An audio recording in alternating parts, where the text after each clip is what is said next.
नमस्कार. भारताच्या सोन्यावरील वाढीव आयात शुल्काचा आणि दागिन्यांच्या बाजारात त्यामुळे होणाऱ्या उलथापालथीचा हा एक झटपट आढावा आहे.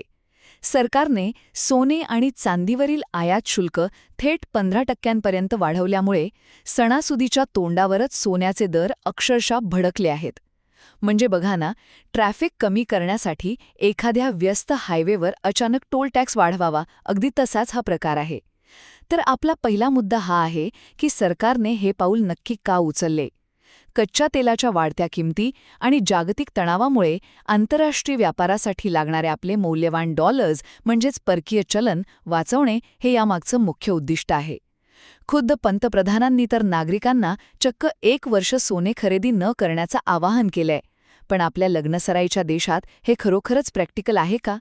आता सोने महाग झाले खरे, पण आपला दुसरा मुद्दा हा आहे की यावर सराफा बाजाराची नवी रणनीती काय आहे.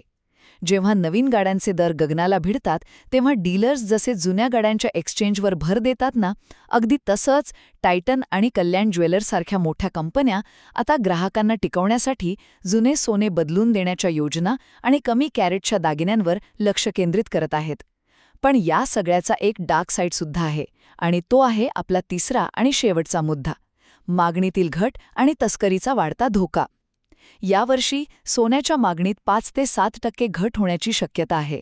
पण सर्वात मोठी चिंता ही आहे की किमतीतील या मोठ्या फरकामुळे सोन्याच्या छुप्या तस्करीला आणि विनापावती चालणाऱ्या ग्रे मार्केटला पुन्हा एकदा उधाण येऊ शकतं. थोडक्यात सांगायचं तर आयात शुल्क वाढीच्या या निर्णयामुळे देशाचे डॉलर्स तात्पुरते नक्की वाचतील, पण परकीय चलन वाचवण्याच्या नादात आपण खरेदी थंडावून बेकायदेशीर तस्करीला आमंत्रण तर देत नाही आहोत ना, हा नक्कीच विचार करण्यासारखा प्रश्न आहे. हा व्हिडिओ पाहिल्याबद्दल धन्यवाद.